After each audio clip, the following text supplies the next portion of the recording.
Hello students, welcome to Shri Ganesha classes. मैं हूँ डिम्पल और मैं आई हूँ आपके मैथ सब्जेक्ट को बनाने आसान। आज हम पढ़ेंगे एक्सरसाइज 3। एक्सरसाइज 3 का क्वेश्चन नंबर 5वां। तो चलिए स्टार्ट करते हैं। क्या क्या दिया है क्वेश्चन में देखते हैं। शंक्वाकार तंबू की ऊंचाई h कितना दिया है 5 मीटर और जो त्रिज्या है आधार की त्रिज्या r कितना दिया है 12 वर्ग मीटर। ठीक है, अब यहाँ पे देखिए शंकु की तिर्यक ऊंचाई का जो सूत्र है वो क्या है, l की घात 2 बराबर r की घात 2 धन h की घात 2। तो यहाँ पे देखिए हमको r और s दोनों पता है। ठीक है, त्रिज्या और ऊंचाई, तो क्या करना है बस उसका मान रख देना है स्टूडेंट। अब r के बदले में हमको क्या रखना है 12, अब घात 2 इसलिए हमने भी घात 2 लगाया। अब यहाँ पे देखिए h के बदले में क्या लिखना है हमको 5 लिखना है, यहाँ घात 2 है तो आपने भी यहाँ पे क्या लगाया घात 2 लगाया। अब 12 की घात 2 144, 5 की घात 2 25 होता है, 5 पंचे 25 और 12 12 144। ठीक है, अब यहाँ पे देखिए l की घात 2 बराबर, अब 144 और 25 को जोड़ेंगे तो कितना हो जाएगा 169। ठीक है, 169। अब l की घात 2 बराबर क्या हो जाएगा 13 की घात 2। अब यहाँ पे देखिए 13 को 13 से गुणा करते हैं तो कितना आता है 169। ठीक है, 13 गुणा 13 बराबर कितना होता है 169 और 13 गुणा 13 मतलब 13 की घात 2। तो बस वही मैंने लिखा।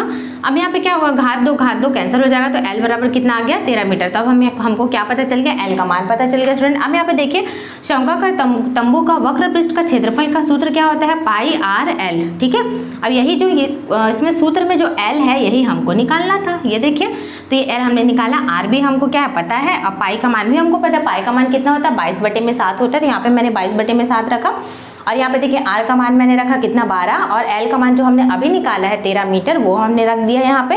अब हमको क्या करना है 22 गुणा 12 गुणा 13 करेंगे तो कितना आ जाएगा 3432 और बटे में 7 है तो बटे में 7 मीटर। ठीक है, ये हमारा क्या निकला वक्र पृष्ठ का क्षेत्रफल। ठीक है, अब यहाँ पे देखिए चूंकि 1 वर्ग मीटर तंबू में तिरपाल लगाने का लागत मूल्य 70 रुपए है। ठीक है, जब कितना 1 वर्ग मीटर में कितना बोल रहा है तिरपाल लगाने का लागत 70 रुपए है तो इतने में कितना होगा, तो इसको क्या करेंगे इससे गुणा कर देंगे किसको 70 को। ठीक है, तो ये इससे गुणा हो जा रहा है। अब ये देखिए 7 एकम 7 7 दाम 70 तो 10 आया। अब इसको 10 से गुणा करते हैं तो कितना आ जाएगा 3432 गुणा 10 है तो 34,320। ये आ गया है ना, पीछे एक जीरो बढ़ गया समझ लीजिए तो कितना इतना रुपया आया। तो यही हमारा क्या हो जाएगा आंसर हो जाएगा स्टूडेंट। ठीक है, इसमें देखिए इसमें 2 सूत्र यूज हुआ है। एक तो ये तिर्यक ऊंचाई वाला, ठीक है, l की घात 2 बराबर r की घात 2 धन h की घात 2 और यहाँ पे क्या है वक्र पृष्ठ का क्षेत्रफल पाई r है। तो ये दोनों यहाँ पे शंकु है ना, शंक्वाकार का बात किया तो ये अब दोनों इंपॉर्टेंट है, ये दोनों आपको याद होना चाहिए। याद होगा तभी इसको आप क्या कर पाएंगे सॉल्व कर पाएंगे। ठीक है, अब हम अपने अगले क्वेश्चन में आते हैं, क्वेश्चन नंबर 6वां। अब यहाँ पे क्या बोला आधार का क्षेत्रफल दिया है कितना 300 वर्ग सेंटीमीटर, शंकु की ऊंचाई दी है कितना 15 सेंटीमीटर। अब हमको क्या करना है शंकु का आयतन क्या है 1/3 गुणा आधार का क्षेत्रफल गुणा ऊंचाई। ठीक है, ये सूत्र है, ये भी आपको याद होना चाहिए। शंकु का आयतन क्या है 1/3 गुणा आधार गुणा ऊंचाई। अब यहाँ पे देखिए 1/3 गुणा, अब यहाँ पे देखिए आधार का क्षेत्रफल पहले हमको दिया कितना 300 वर्ग सेंटीमीटर, हमने लिख दिया 300। अब ऊंचाई भी हमको दिया 15 सेंटीमीटर, वो हमने 15 सेंटीमीटर लिख दिया। अब क्या होगा कैंसिल हो जाएगा 3 एकम 3, 3 के पहाड़ से कटेगा। ठीक है, 3 एकम 3 3 पंचे 15 तो कितना आया 5 को गुणा होगा किससे 300 से, 300 गुणा 5 तो कितना आ जा रहा है 3 पंचे 15 तो 1500। ठीक है, 1500 घन सेंटीमीटर। तो ये हमारा क्या हो जाएगा आंसर। देखिए कितने ईजी लग रहा है ना ये आपको। अरे वाह, बस इसको क्या करना है क्षेत्रफल दिया ऊंचाई दे रहे दोनों को गुणा कर देना 1/3 करके। लेकिन ये इजी तो है लेकिन इजी कब होगा जब ये आपको पता होना चाहिए। ठीक है, शंकु का आयतन जब पता होगा कि शंकु का आयतन क्या होता है 1/3 गुणा आधार का क्षेत्रफल गुणा ऊंचाई होता है, ये आपको पता रहेगा तभी ये आप इसको क्या कर सकते हैं सॉल्व कर पाएंगे। और अगर ये एग्जाम में क्वेश्चन आएगा तो आपको सिर्फ इसका नंबर किस चीज़ के लिए मिल रहा है समझ लीजिए, आपको क्या करने का इसको याद रखने का। ठीक है, फॉर्मूला याद रखने का नंबर मिल रहा है, फॉर्मूला याद रहेगा ये ऑटोमेटिक आप इसको पूरा सॉल्व कर सकते हैं स्टूडेंट। बस उसको ऐसे हमको हल करना है स्टूडेंट। अब हम अपना अगला क्वेश्चन देखते हैं। हमारा क्वेश्चन नंबर है 7वां में क्या दिया देखते हैं। शंकु का आयतन दिया है 550 घन सेंटीमीटर, शंकु का व्यास दिया है 10 सेंटीमीटर जिसे हम त्रिज्या निकाल लेंगे क्योंकि हमको पता है व्यास का जस्ट आधा जस्ट हाफ क्या होता है त्रिज्या। तो 10/2 हमने करा तो 5 सेंटीमीटर हमारा त्रिज्या निकल गया। ठीक है, अब यहाँ पे देखिए शंकु का आयतन, शंकु के आयतन का सूत्र क्या है 1/3 पाई आर स्क्वायर एच। ठीक है, 1/3 पाई आर स्क्वायर एच। अब यहाँ पे देखिए यहाँ पे आयतन हमको पहले दे दिया 550 क्वेश्चन में। अब यहाँ पे देखिए 1/3 गुणा पाई का मान हमको पता है 22/7, आर का मान भी हमको पता है कितना 5 जो हमने निकाला 5 की घात 2 बोला था तो गुणा एच हमको नहीं पता है। अब यहाँ पे देखिए हमने सबका मान यहाँ पे रख लिया। अब यहाँ पे देखिए 5 की घात 2 मतलब 25 होता है। अब सबको एज इट इज मैंने लिखा, सिर्फ यहाँ पे 5 की घात 2 के बदले मैंने यहाँ पे क्या लिखा है 25 लिख दिया।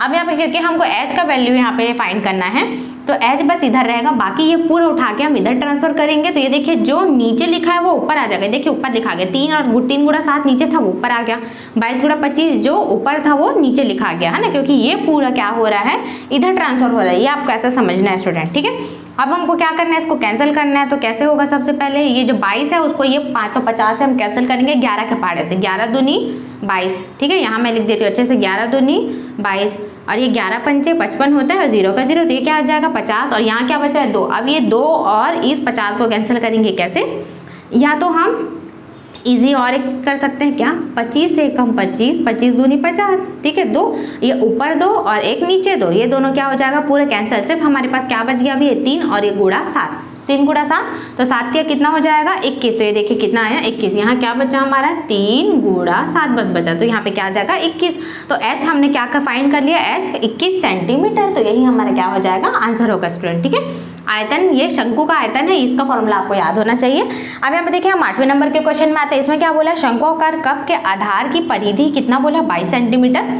तो क्योंकि परिधि क्या है 2πr है, तो 22 सेंटीमीटर 2πr इक्वल टू 22, ठीक है, ये हमने यहाँ पे लिख दिया।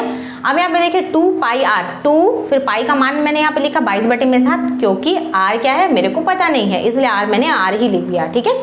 अब यहाँ पे 22 बोला था। अब यहाँ पे देखिए यही r हम पहले निकालेंगे, तो यार यहाँ पे लिखा। अब यहाँ पे क्या करना है, 22/7 है, वो पलट के इधर आके 7/22 होगा और ये 2 है। अब इसके नीचे में कुछ नहीं, मतलब 1 समझना है हमको बटे में, ठीक है। तो 1/2, 1 ऊपर आ जाएगा 2 नीचे आ जाएगा, तो इसलिए मैंने यहाँ पे 1/2, आपको कंफ्यूज नहीं होना, अरे यहाँ तो 2 लिखा था फिर यहाँ 1/2 कहाँ से आ गया, ठीक है। तो आपको ऐसे समझना है, कैसे समझना है कि यहाँ सिर्फ 2 था, इसका मतलब ये है कुछ नहीं, मतलब बटे में क्या है 1 है, ठीक है। इसलिए उसको जस्ट पलटे हम लोग, तो क्या हो गया 1/2 हो गया। अब यहाँ पे देखिएगा ये कैसे कैंसिल होगा स्टूडेंट, कुछ नहीं करना है, ये नीचे 22 और ये ऊपर 22 दोनों सेम था, कैंसिल कर दो। उसमें सिर्फ क्या बचा 7 और बटे में 2, तो 7/2 सेंटीमीटर। r का वैल्यू हमको क्या मिला 7/2 सेंटीमीटर। अब यहाँ पे देखिए शंकु की ऊंचाई h बराबर कितना है 6 सेंटीमीटर है। पानी की मात्रा बराबर कप का आयतन, ये आपको समझना है, पानी की मात्रा बराबर कप का आयतन है। तो यहाँ पे देखिए आपको पानी की मात्रा कितनी है ये हम निकाल रहे हैं, कप का आयतन, आयतन का सूत्र यहाँ पे लिखेंगे 1/3 पाई r की घात 2 और h है ना, 1/3 पाई r स्क्वायर h, ऐसा आपको याद करना है। फिर 1/3 पाई का मान रखेंगे 22/7, r का मान रखेंगे 7/2 की घात 2, ठीक है। अब यहाँ पे देखिए और h का मान यहाँ पे क्या है 6 है, देखिए यहाँ पे h यहाँ पे बता दिए हमको 6 सेंटीमीटर। तो हम क्या करेंगे 7/2 की घात 2, मतलब पहले 7 की घात 2 करेंगे, 7 7 49 होगा, 2 की घात 2 मतलब 2 दूनी 4 होगा, ये देखिए 49/4। अब यहाँ पे देखिए 1/3 गुणा 22/7 गुणा 49/4 गुणा 6, ये मैंने लिख दिया है। अब हम क्या करेंगे, इसको कैंसिल करेंगे, किससे कौन सा चीज कैंसिल होगा स्टूडेंट, देखते हैं। सबसे पहले इस 4 को मैं किससे कैंसिल करूंगी, इस 22 से, किसे 2 के पहाड़े से, ठीक है। 2 दूनी 4 और यहाँ पे 2 एकम 2, 2 एकम 2, ठीक है। तो यहाँ मेरे पास 11 बचा है और यहाँ मेरे पास क्या बचा है 2 बचा है। अब मैं क्या करूंगी, इस 7 को इस 49 से घटाऊंगी, 7 बार में जाएगा, 7 एकम 7, 7 7 49 होता है, तो ऊपर मेरे पास अभी ये 7 बच गया। अब क्या करूंगी मैं, इस 2 को इस 6 से घटाऊंगी, 2 एकम 2 और 2 तिया 6 है ना, 2 के पहाड़े में 3 बार में 6 आता है। अब यहाँ पे देखिए नीचे 3 और ऊपर 3 दोनों कैंसिल हो गए, सिर्फ मेरे पास क्या बचा ऊपर में 7 और ऊपर में ही क्या बचा 11, ये देखिए 11 और 7, तो 11 को 7 से हम क्या कर देंगे गुणा कर देंगे, तो कितना बचा 77, कितना आया स्टूडेंट 77 घन सेंटीमीटर, 77 घन सेंटीमीटर, ठीक है।